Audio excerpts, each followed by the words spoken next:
This is Commander Cookout Podcast, episode 395. I'm Brando. I'm here with Ryan, and we're going to talk about big budget ownership. Now hit our theme song!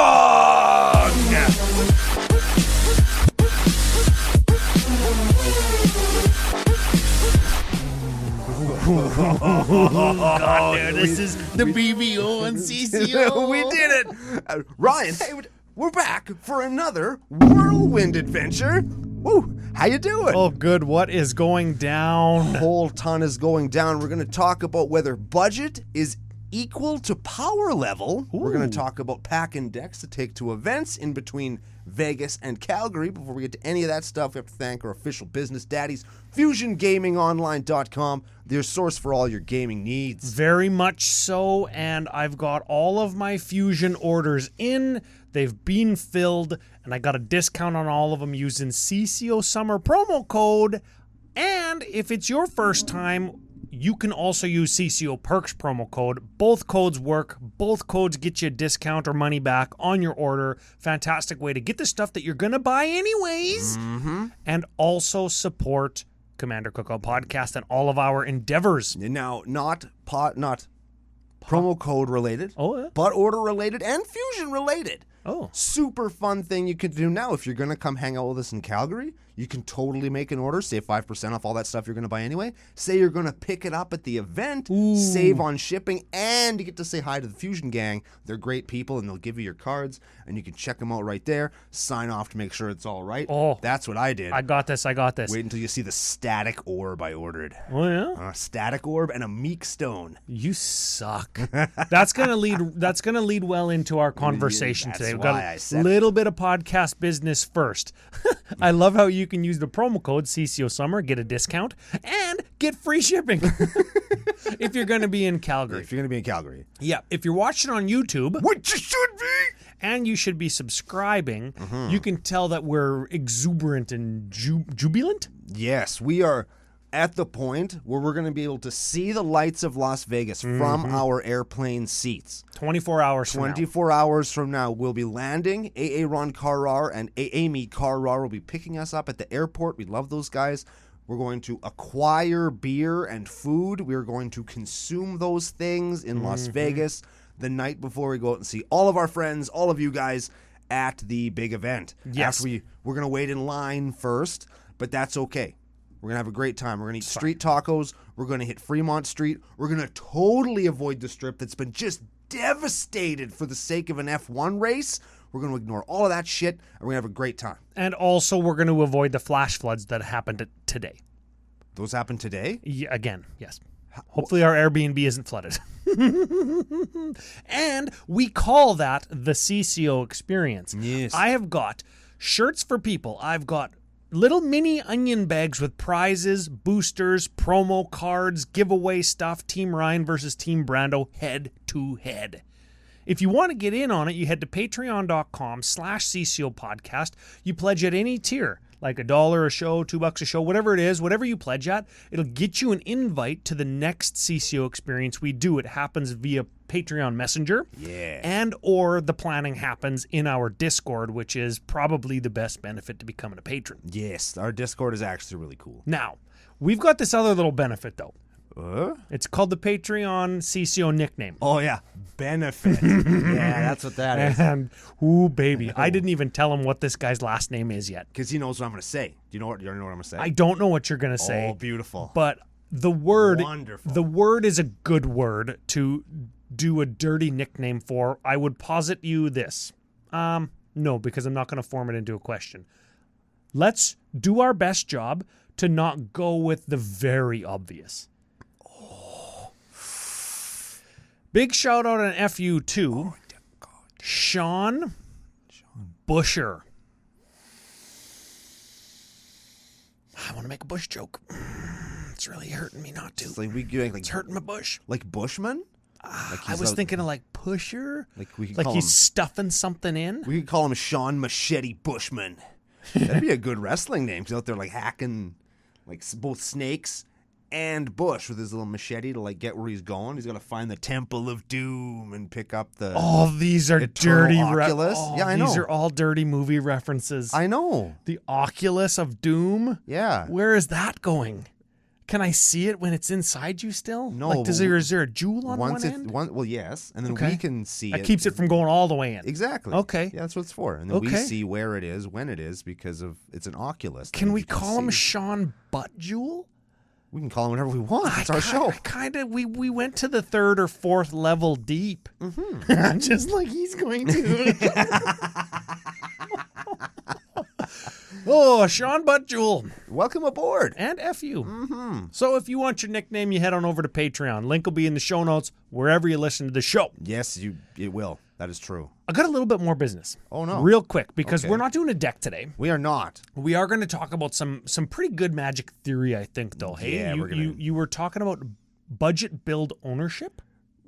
Owning the budget of your deck. Okay, yeah, we'll get to that. Mm-hmm. I want to just take a quick minute to say that October the 2nd, 2023 is going to be the day that on CommanderCookout.com, the first wave of our fall and winter stuff launches. Okay. Oh, I forgot to show you the stuff. You always forget to show me this stuff. Well, I showed you some stuff, but I didn't show you the rest of the stuff. See, there's all sorts of stuff that I don't even see. So I got to send Editor Joe all the pictures. And if you're watching on YouTube, again, you should be, because he Yeah. works hard with all these extra things I'm asking him to do.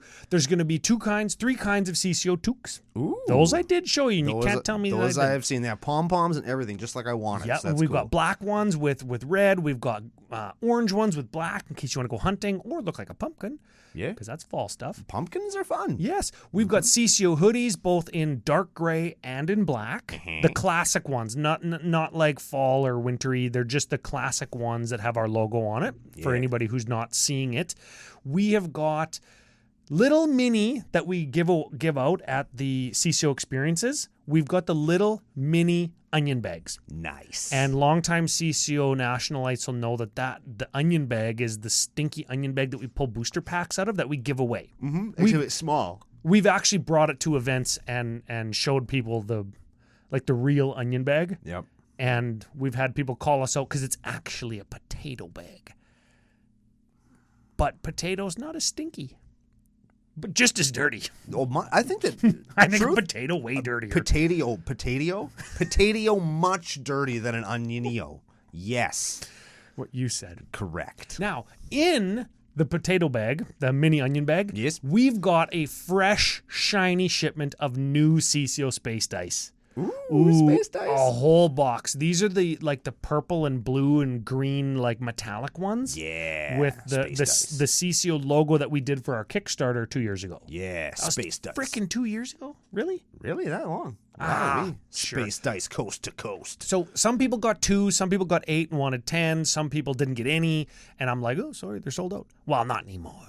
Yeah. You head to the site, you can get the dice, the onion bags, you can get them together, you can get an entire gaming CCO package where it's a playmat, an onion dice bag, and the dice. Ooh. Yeah. And the cool part is about the onion bags is if you have one of those, what do we call them? CCO jank decks? Like the decks that just have a rubber band and we use them as sponges and the cards are all ripped up. Yeah, I wonder if the Tyler shitty decks. Stone's going to use one as a floaty in the pool. Oh over in man, Vegas. everybody's bringing those.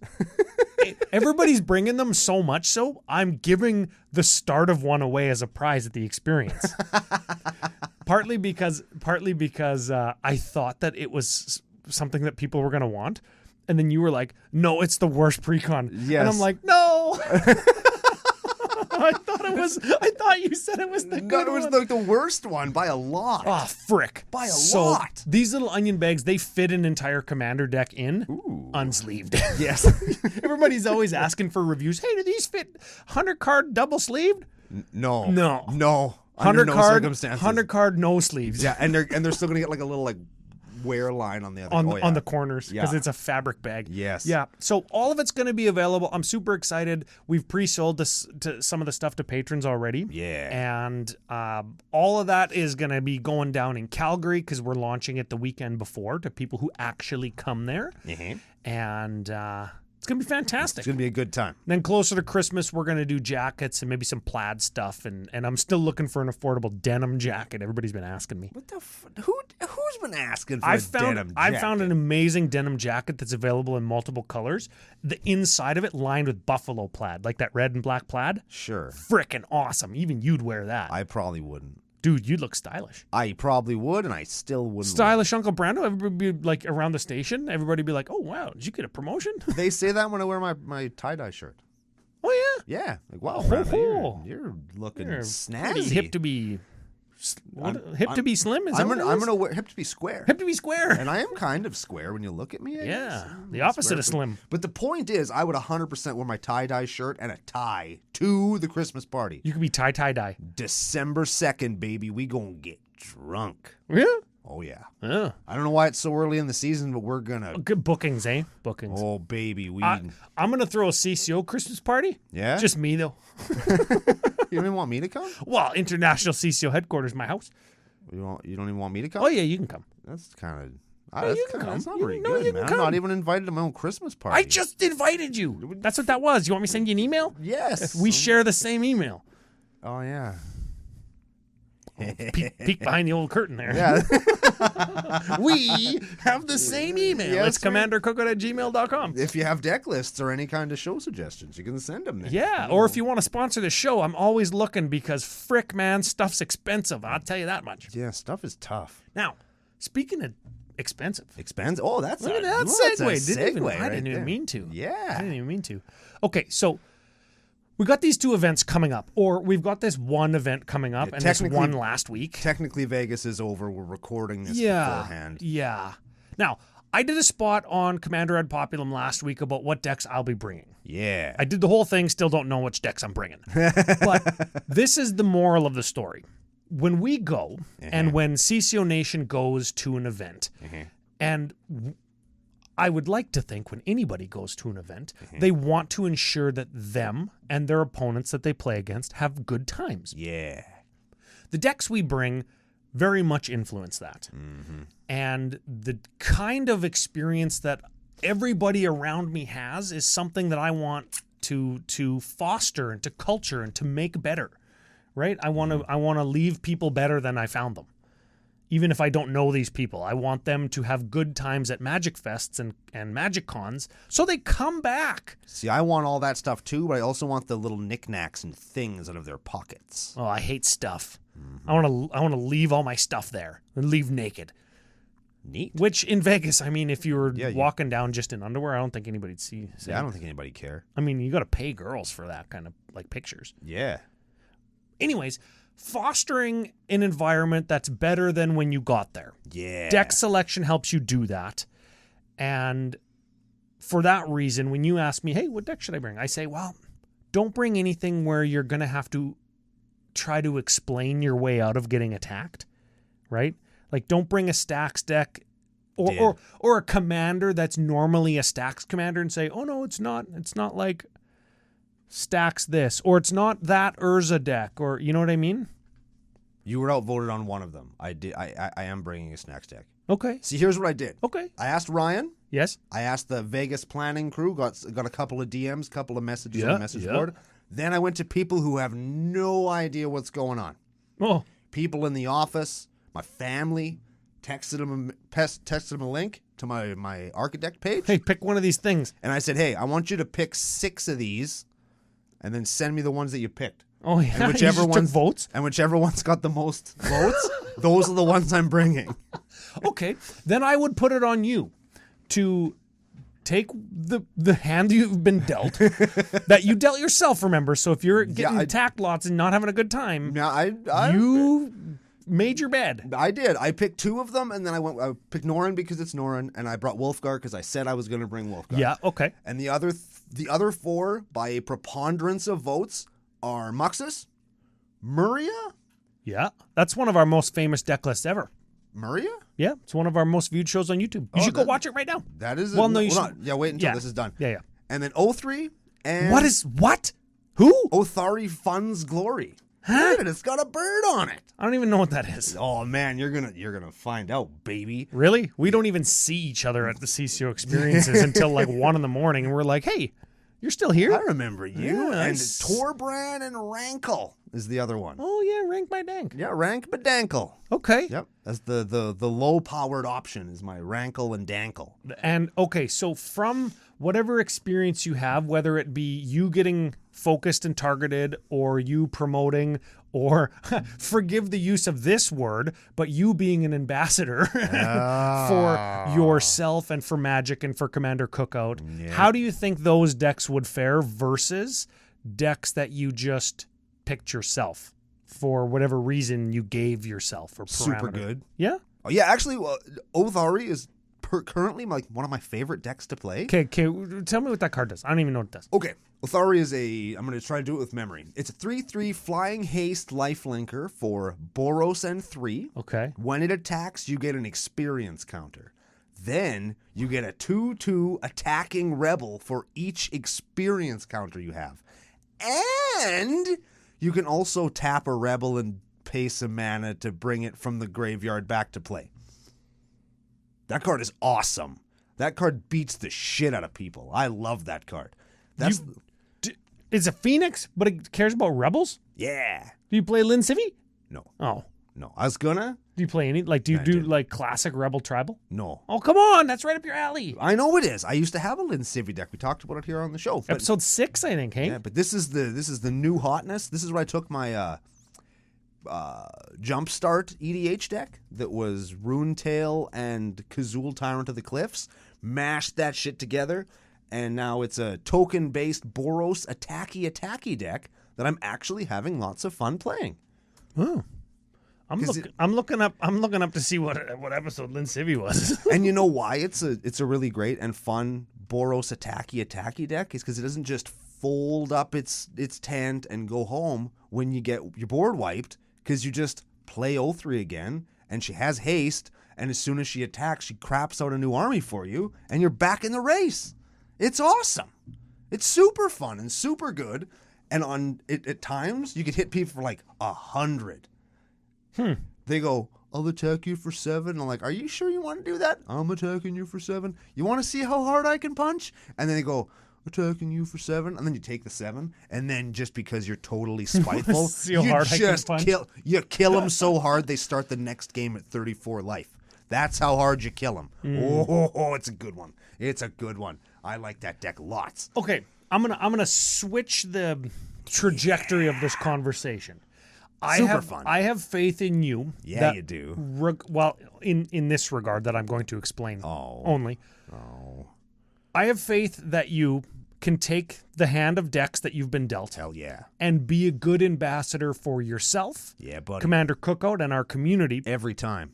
And leave the convention with more friends than when you got there. Every time, baby. Every time. That's why we go. Yeah, it's fun. Now, part of that, yeah, if you sit down with a deck like Norrin, which I know is 100% complete, yep, in terms of every single card that could be foil or alternate art is, you sit down and say something like, this is my Norrin deck, but it doesn't have this combo, or this card, or this is my Animar deck, but it's not cEDH. Yeah, it's clones. You have one of those, yes, and do. I have one of those. Yeah. Right? How do you sit down and justify the budget of this or that or this or that with a deck like your Animar deck, let's say, where you say it's not a cEDH deck like my good friend Ryan over there. He's got an Animar cEDH deck. But then your first play is like Tropical Island into Birds of Paradise. And somebody says, oh, it's your budget, not competitive deck.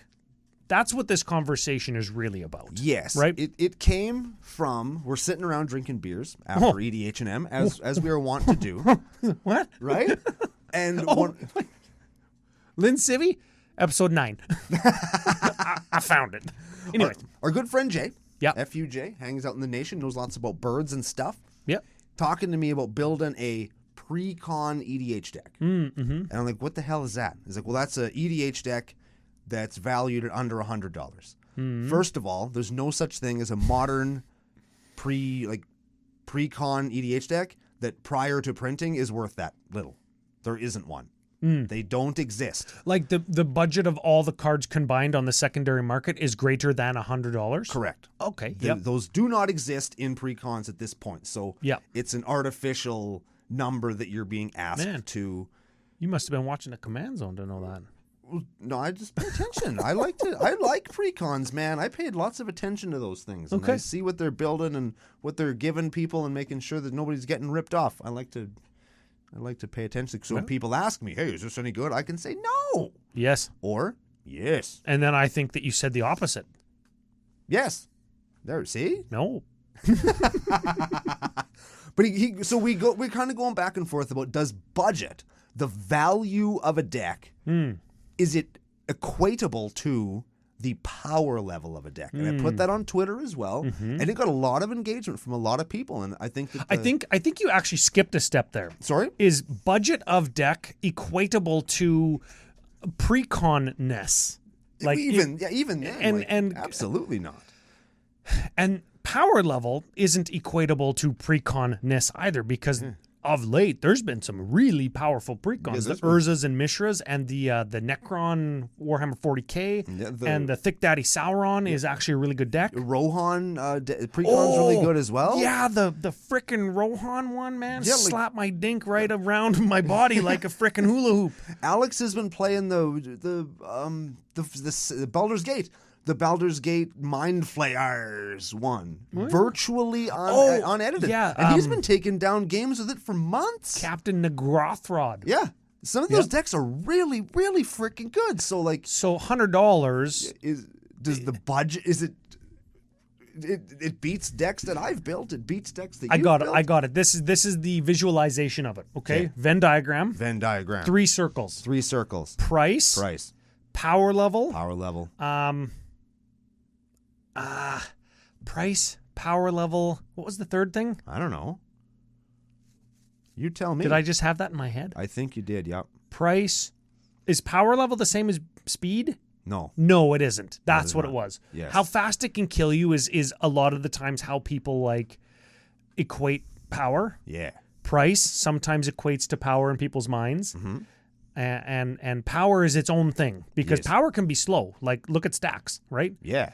You take those 3 circles, price, power, speed, and you drive a nail into the wall, and you hang those 3 circles on it. And then you spin it so all 3 circles are spinning, and they only touch where the nail is. Yeah. They're totally different things. Yes.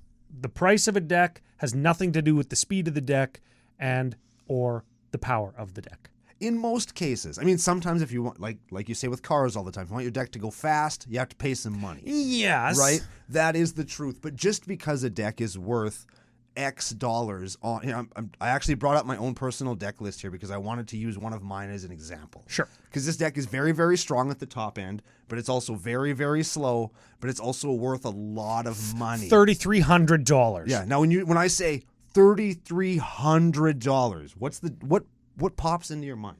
How strong do you think that deck is? I think it's strong enough to pay mortgages for months. What cards do you picture being in this deck? You're thinking Cavalier of Flame, right? Scroll down. Let me pick a stinker. Where the Ancients Tread. Right? I can't even do. You got a fucking Evolving Wilds in there, bro. Right? You are a piece of shit. Right? Shame. For shame, Brando. How much is that Evolving Wilds worth, though, sucker? Let me look.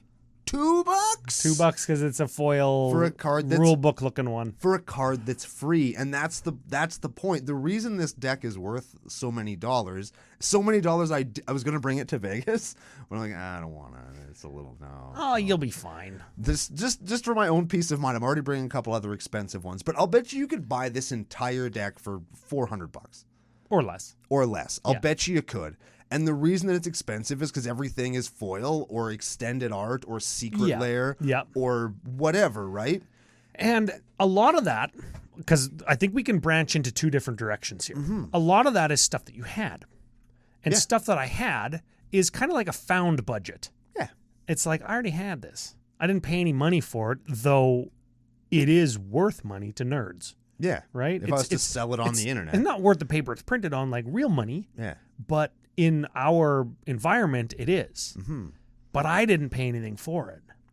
Right? I got like alpha and beta signed by Christopher Rush lightning bolts. Yeah, which are worth hundreds and hundreds of dollars for a card that you could play for a nickel.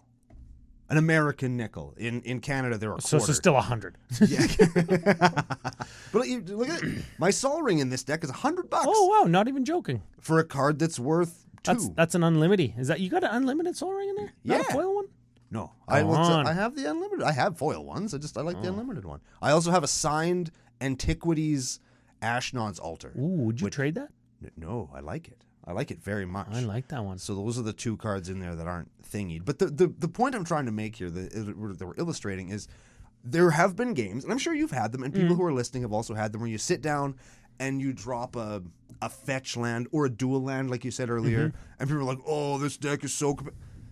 The actual power level between a shock land and a dual land in casual Commander is so small as to be irrelevant. The only difference is, do I have one of these?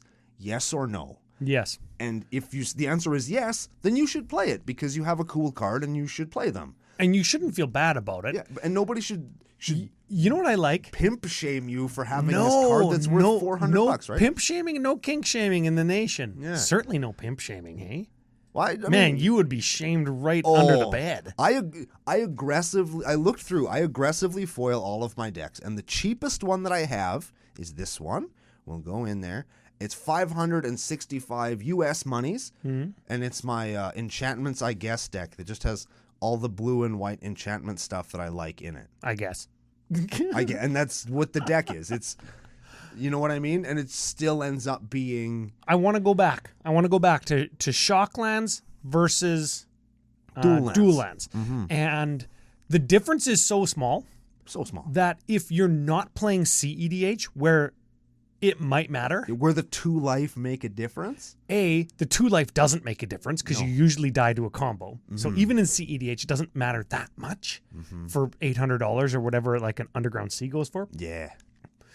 But also, if you're not playing cEDH, you can tell people that I'm playing Shocks or I'm playing Fetch Lands and Dual Lands in my deck. And it won't actually impact your win or lose percentage because you're not playing at a level that's high enough caliber competition for it to matter. Yeah. Even if it does matter, because I'm not sure that it does. Do I win less cEDH games if I tell you that I'm playing a full set of Dual Lands per my color combination? No. I don't think that I do. I don't think you do either. So it doesn't actually matter. No. A dual land is not a Gaia's Cradle. I would tell somebody I was playing that if I wasn't playing cEDH, because that is another card that has that sort of stigma that I'm paying to win, where really, if I'm not like surrounding it with the deck that it's optimized in, I guess I always am if I'm doing that.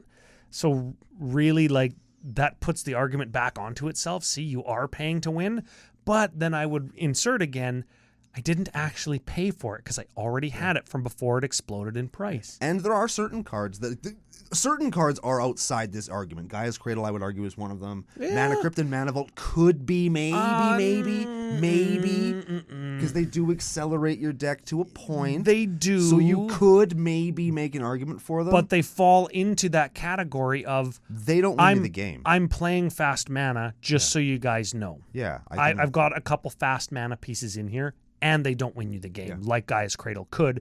And I would add that Gaia's Cradle is just only barely on the fringe of that argument. Yes. Because it's a land. Yeah, it's a land that's unique in what it does for the land. There's one other thing that does it, but you have to pay mana for it, and there's an extra step. So it's not the same. Sure. Yes. And I play all those fast mana things in that Uthari deck I was telling you about, and you know why? Because I'm playing Boros, and my commander costs 5 and 7 and 9 and 11. Ooh. Mm-hmm. Too much. So you kind of already answered this question, but I want it also answered in another way. Okay. You answered I'm not going to bring this $3,500 stack of cards because it's worth lots. Yeah. Well, also, I'm not bringing that one because I am bringing another one, and I try not to. You know what I mean? Walk around with $10,000 in your backpack. Yeah. Well, you could. I could, but I don't want to. Sure. I know that it's not going to happen. It's a devastatingly long shot, but in the event that something was to happen, I'd hate to lose Like Still, like right? Las Vegas flooding twice Exactly, in yeah. the same 2 months. Precisely. Like, we don't need that kind of shit.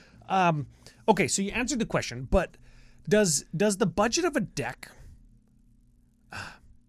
There's so much that we could talk about that there's just like misconceptions and kind of evaluations or assumptions that people make because they don't have quite the breadth of experience as they need to have kind of a well-rounded opinion on budget decks. It's hard to But I want to ask you this. Okay. Does the budget of a deck influence where you bring it, or would you? I'll ask it in a different way. Would you play decks of different budgets versus me and the CCO Dude Bros versus those same budgets of decks, whatever they are? Would you take those to your LGS or a big event like a MagicCon? Yes. Is Have. it all just one lump of Brando decks that you're like, I'm going to play this one today. I'm going to play this one today. Yes. And budget doesn't matter? No, not to me. And how do you justify that when somebody asks or somebody says, hey, you said this deck isn't one of like a powerful deck, but you went like Scalding Tarn into Volcanic Island into Beta Lightning Bolt. And how do you justify that and say, no, this isn't a powerful deck. It's just another casual deck I have that has expensive cards in it. and that's all you really have to, and that's the. Let me start that over again. Is it that simple? It is and it isn't, because you can say that to a lot of people and they're like, yeah, I guess so. Like the lightning bolt costs a bunch of money, but it's just a lightning bolt at the end of the day. And if you're playing one fetch land in a 2-color deck, do you know why people do that? Because they have the fetch land and they just put it in there. That's why you play. But Uncle Brando, you could play like 4 or 5 fetch lands in a 2-color deck. I mean, you got Prismatic Vista, you've got Scalding Tarn, you've got the other red one, you've got the other blue one. But do you? You probably don't. You know If why? you got them. If you but got you 'em- probably don't. You're right. If you got them, play them. But like, why bother? You know what I mean? It doesn't serve any real purpose. And if you use your fetch into a duel to play a 5-cent common, then who cares? It's a land. Like, it's, what if I went Scalding Tarn Island. Mountain Lightning Bolt? Same thing. Like, would that put people on tilt as hard? I think people see valuable cards and immediately think that, oh, this deck is too strong because its value is very high. I've had lots of people see like, oh, I'll play like I have a numbered Urbrask in my Norrin deck. Yep. And I ran it out one day, like, oh, that's really expensive. That's like a really good card. And I'm like, man, if this was a non-foil regular Urbrask, nobody would even give a shit. Yeah. Because it doesn't change what the card does. Yeah. It just changes that I traded a bunch of stuff to get this. So Right. I wonder. And it's harder to, there's a certain level of experience, I think, that people who haven't been playing for maybe long enough still kind of equate the amount of money a card is worth with how good the card is. And how much money it costs currently. Yeah. Yeah, okay. Not like how desirable it is to have is somehow also equal to how good it is in the game. And it doesn't actually make the game piece any better if it's a numbered Surge foil, because you can get the shitty cheap ones for whatever, right? Like, Yes. And of course the argument to that's a little bit of a fallacy because cards are only expensive if they are desirable. yeah, Right? But they're desirable for not a game reason. They're desirable because they're a collectible item, right? In a lot of cases, in the cases I'm some using, cases, yeah. like in some cases, the beta lightning bolt is worth more than the dirty lightning bolt you picked up off the floor. Yes. Because it's a desirable collector's Yes. item, not because that lightning bolt is better than this one. the serialized Urbrask Yes. versus the Volcanic Island. Yeah. Mine is desirable because there's a limited number of them. Yes. So is yours. I almost caught myself there. Yeah. So is yours. But mine is also powerful. Yes. Now, 100-card singleton format, I would ask the question, as an experienced player, Yeah. playing somebody who thinks your deck is a cEDH deck because you dropped a Volcanic Island on turn 1, Right. whose responsibility is that to raise the ground floor knowledge level and say, oh no, it's not a cEDH deck? I'll give you an example. This is a real frickin' example. I got a 5-color prismatic bridge crab deck. Yeah, I've seen that thing. That thing sucks. Oh, dude, it sucks. It hasn't even ever gotten second place in a game. I know, it sucks. That's why I say that. I wasn't just saying that to hurt your feelings. I mean it. I think I have one fetch land that I wasn't using, and I put it in that deck. Hell yeah. Hell yeah. I have exactly one Bayou. That's a green-black dual land. Yes, it is. It's like $380. Yep. Was not using in a different deck. Nope. Put it in crabs. Yeah, buddy. And I use it to troll. And I use it to demonstrate that it doesn't make the deck better. Can the and fetch it's a land conversation. fetch the Bayou? Oh, hell yeah. Hell yeah, it can, And brother. it's a conversation piece. Yeah, it right? is. It's a conversation piece. And I play that deck against new players. Yeah. And I just talk. A couple minutes ago, I mentioned like a less experienced player might not have kind of the world experience to make the difference between valuable and powerful, or valuable and scarce, or when value is related to scarcity versus power level. Yeah. Right? Or when it's both. Yeah, like because there is both. Like at a point like Lion's Eye and Mox Emerald, or not Mox Emerald. Well, Lion's Mox Eye Diamond is, there's not very many of those, and it's a powerful card in multiple formats. So it's both, right? Gaia's Cradle, both. Both. Like, there's a few cards that are like that, but I think for the purposes of our conversation, dual lands are the perfect example. Yeah. Because they're not that scary, really. They're just scarce. Dual lands, Gaia's Cradle, Chains of Mephistopheles. Yeah, but that card's not that powerful. The Abyss. Also not that powerful. And that effect is available on other cards. Library of Alexandria. There's a good example. That's a good example. Bazaar Baghdad. There's There's a good example. Right? Oh, that effect's available. So is Library, I guess. Yeah, they're all on Maguses, but shit. right, every single card I just said.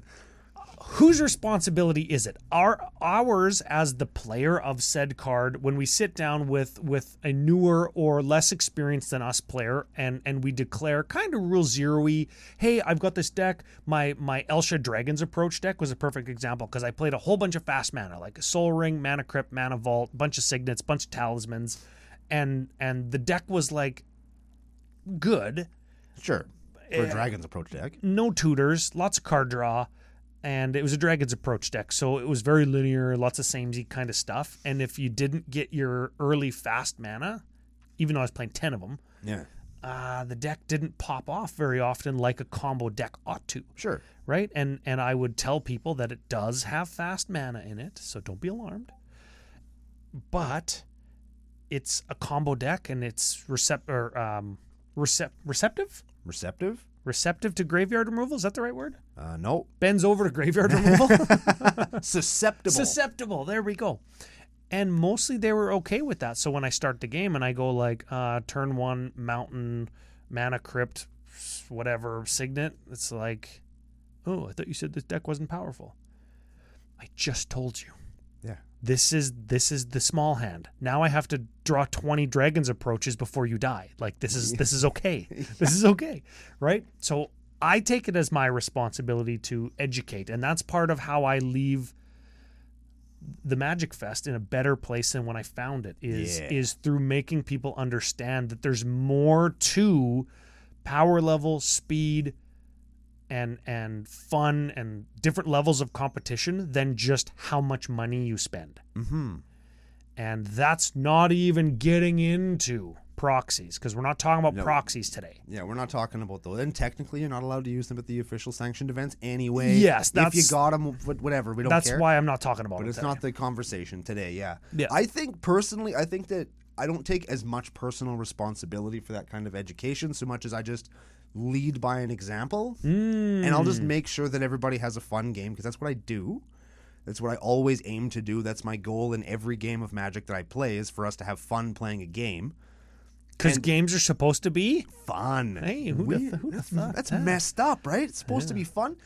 And then I think that we, as a experienced collective, a group, if you will, should just, if we do that enough, the newer people that are coming in that still kind of have the, I'll say it, the incorrect view that because a card is expensive, it's automatically really good, or because a deck has a high dollar price tag attached to it, it's very competitive, that eventually they'll realize, oh wait, like Brando just likes foily things. Yeah. That deck actually sucks. I do my best to expedite that kind of revelation. Yeah. Right? I'm like, get to the point as soon as you can by somebody telling you my deck having a Bayou in it is still a shitty deck. That doesn't mean shit. It still sucks. Yeah.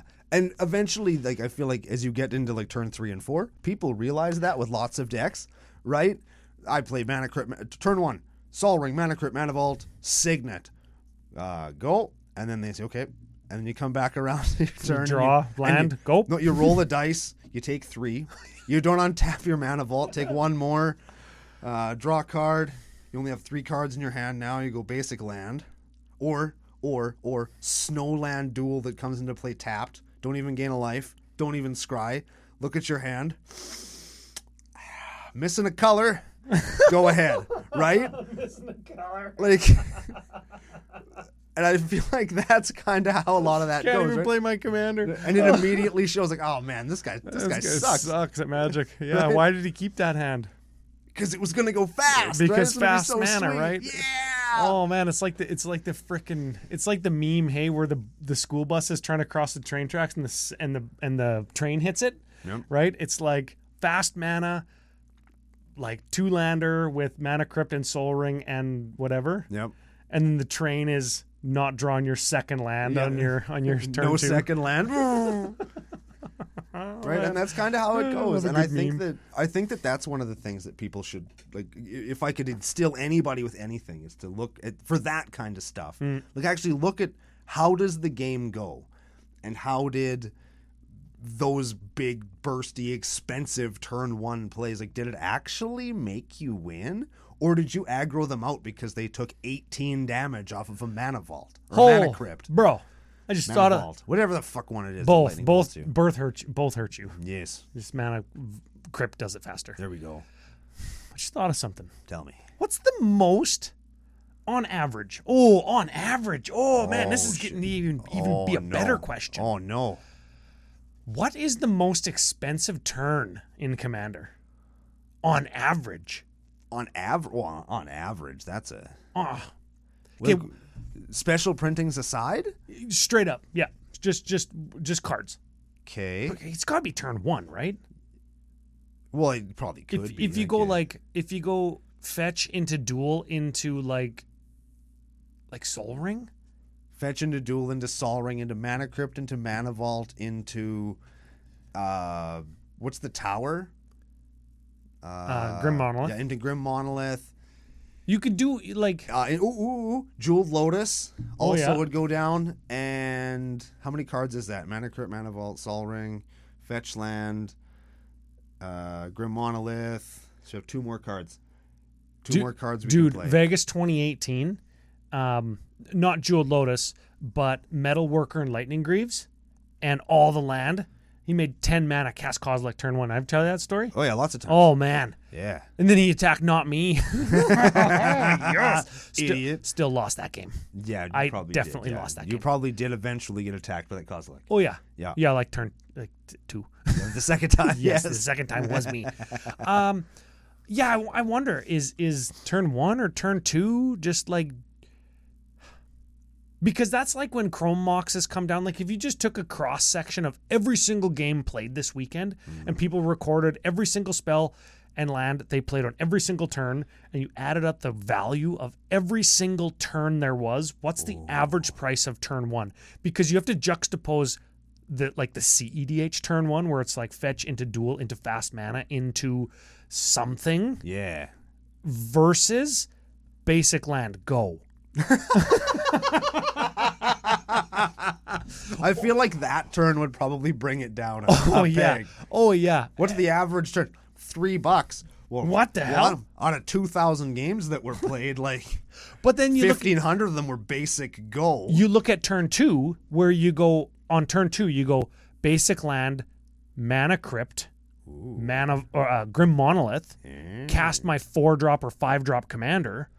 All of a sudden, turn 2 looks like the most expensive turn. Or on turn 2, you go like basic land, Mox Diamond, discard a land, to pay for Mox Diamond. Now you've got like 3 mana, Yeah. and you can do like Thassa's Oracle, like Demonic Consultation combo on turn 3, or on turn 2 with a Force of Will backup. How many times do you think that's going to happen to us this weekend, or next weekend, this coming week, this past weekend that just happened, or the weekend that we're going into? On turn 2, 0 times. 0 times? You think? 0 times, and I'm even going to be looking for cEDH games at the CCO house.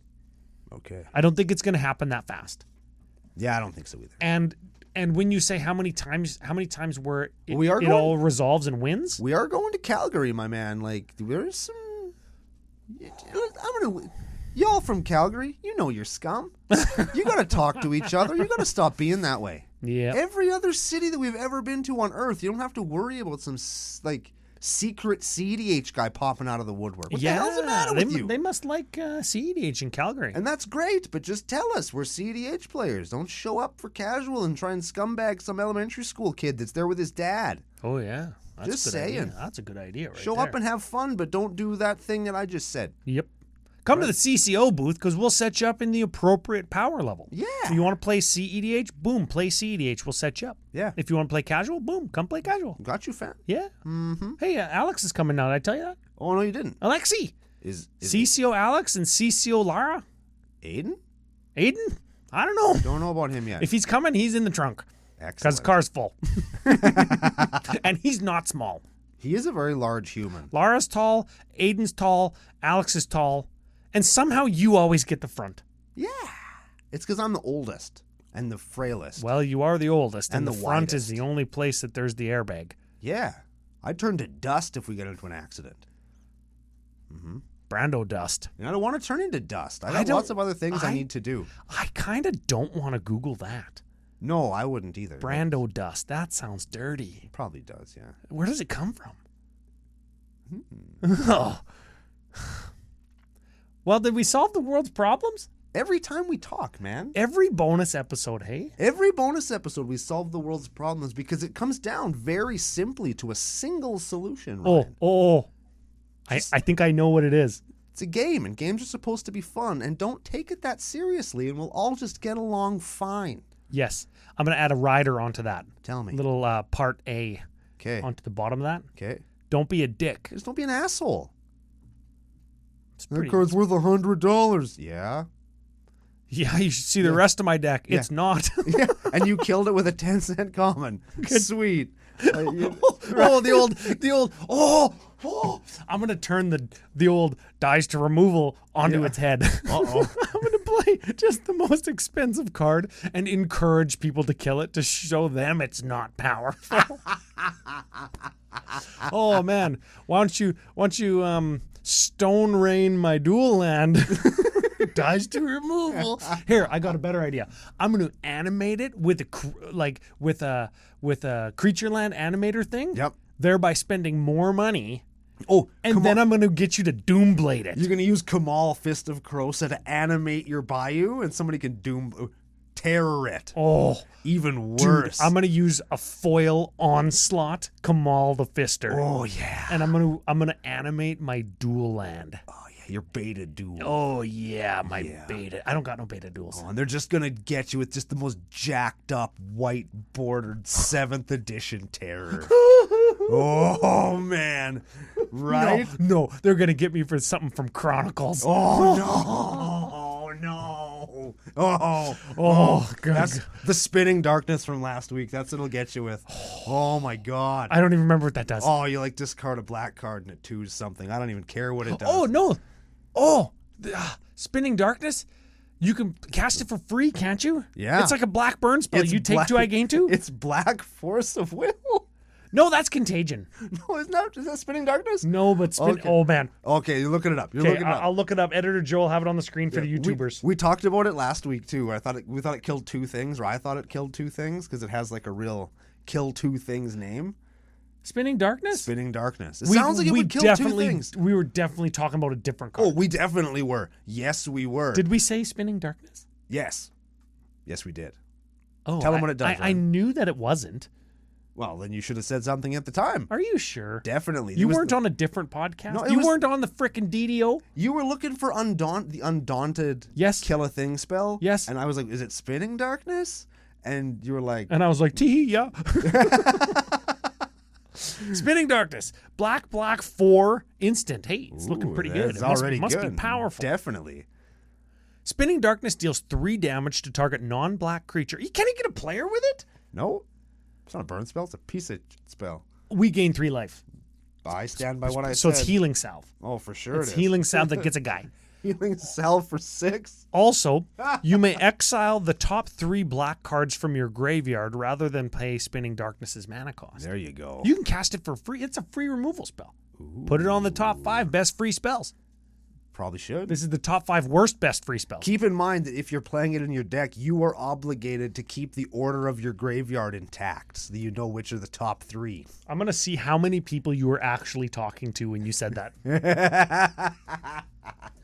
This is the kind of stuff that we can do on the bonus show. Yeah, if you're the dickhead that brings night and day into the game of Commander, you're the same person that's going to play Spinning Darkness. Spinning Darkness is played by 172 decks on EDH.com. No, bet you they're all from like the same person.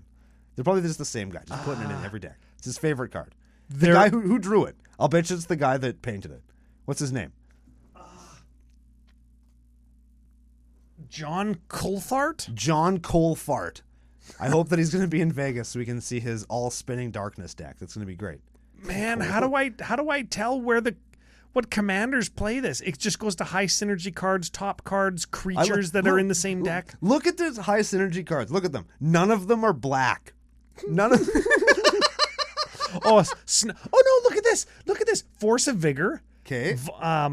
Noxious Revival, Snuff Out, Pyrokinesis, Force of Virtue, Nourishing Shoal, Misdirection, Treasure Cruise sort of, Force of Despair. What do all those cards have in common?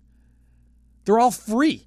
They're all free spells. This is freespell.deck. This is Commander Cookout Special, man. I'm glad I looked this up. I'm going to build this motherfucker, bring it to Vegas.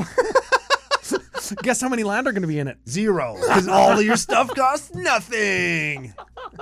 Oh, man. Okay, what else is in this? Cave In, Allosaurus Rider, Sun Scour, Golgari Grave Troll, Endurance. Man, these are good cards. Dig Through Time, sort of. Get Probe. I play that in cEDH. Oh, Vengevine. Yeah, that's a good one. You just got to have a full yard. Not if you're playing Spinning Not Darkness. if you're playing Spinning Darkness, you don't. Deck sucks. This deck fucking sucks. Oh, no. I'm going to put 10 land in this deck. Do you know what they're going to be? Gates? Duels. Oh. Gates. Way too bad. Oh, perfect. I only play good cards. See, I feel like we solved it again. Don't be a dick. Play your duels. Play your dicky duels. And you know where you can get duels and Spinning Darknesses? FusionGamingOnline.com. They are your source for all your gaming needs, and you can use special promo code CCO Summer to save 5% of all the great stuff that you're going to buy anyway. Check in every week for all their super duper sales. I personally missed out on the Secret Lair one, but that doesn't mean that you should, because the deals are good, and you can save additional money with the promo code. Oh, yeah, we should say they have a deal of the week. It's like anywhere between 10 to 20% off certain sets or Secret Lairs or whatever. Yeah. Use the promo code in addition to that, and you can get like 20% off. Yeah, that's a buddy. pretty good deal. Yeah, then off stuff you wanted to buy anyway. You wanted to buy it anyways. You might as well go to FusionGamingOnline.com, use CCO Summer promo code. And pay less. Duh. Yeah, so that's it for us. Thanks for being with us. Thanks to the business daddies for letting us be here with you. We're going to go get ready. We're going to get on an airplane. Oh. And for some of you, we've already seen you. For the rest of you, we're going to see you real soon. Oh, October 2. That's the CCO Fall stuff. CommanderCookout.com. You get there. It's good stuff. Get it before it's gone, because I'm not making more of it. And for everybody else, we're going to see you again on a very exciting episode of Commander Cookout Podcast. Hit our theme song!